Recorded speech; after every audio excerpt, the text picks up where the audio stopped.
So it's very important that while you undergo the process of your Hajj and Umrah, in case of the formalities where it is necessary and binding for you to say things in Arabic, in other cases, you must make sure that what you are saying is what you're understanding. Because unless you understand what you're saying, you'll not be able to do it properly. And the last, but not the least piece of advice is that in some occasions, you may find that the time available to you to pray to God is much longer than you have items to ask Him for. Here, while planning to embark upon the journey, you may have many things in mind that you will seek help from God.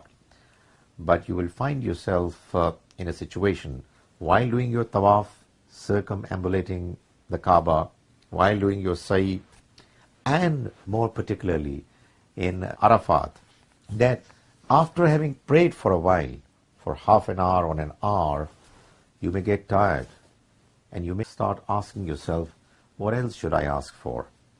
And you may, as a consequence, get indulged in, get trapped in doing things which some other people are doing, which really either are meaningless or really are not very productive, if not counterproductive. It is therefore very important that you mentally prepare yourselves with the things that you will need to ask for, and you make a list of them. And I'll give you a hint, I'll give you a tip which might help you in making this exercise of praying more effective. You know that you have to do tawaf for 7 times, and it's on each time it's actually going round a circle and completing it. If you divide your prayers into 7 different categories, let's say you have to pray for yourself, your spiritual improvement, your moral improvement, some of the other things that you want to see happening in your life, your career, or your relations with your friends, your family, etc. You might actually dedicate one circle for praying for yourself. Another might be for your parents, whether they are alive or whether they are dead. And of course, they have a right on you, the most important right amongst the humans. So you may dedicate another circle for your parents, and then for your family, and maybe for your friends, and maybe something more for your profession, for your, something else that is dear to you. So once you're clear as to what you would do before even starting to do your tawaf, it'll help you quite a lot. The same is true for sa'i, but in case of the prayer for Arafat, which, you'll get the opportunity of starting it sometime at 2 p.m. and the duration may last until 6, 7 in the evening when the sun sets. So we're talking about something like 4 or 5 hours. It's not easy. You don't have the stamina of doing it. You, at times, you pray and then you give up. And then the difficulty is that that very important precious time may actually start disappearing.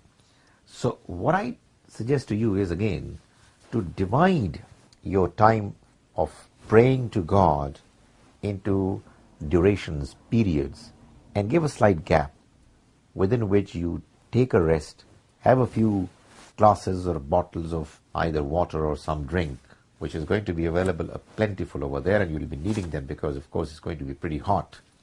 So you say your prayer, you ask for something, give yourself a gap, and then start praying something else, so that you rejuvenate some part of your stamina, your energy comes back, and you continue doing it, because you've got to plan it. It's a project for which you have to be mentally geared, and you have to prepare for it intelligently and cleverly.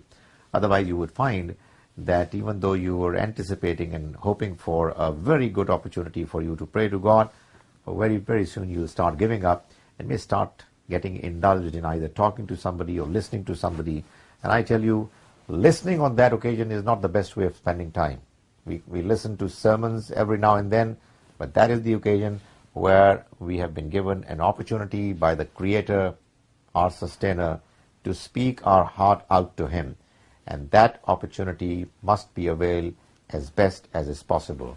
May the Almighty enable you all to have a very good, spiritually fulfilling Umrah and Hajj, and may He enable us to ask whatever we have in our mind and heart as best as we can and as effectively as is possible.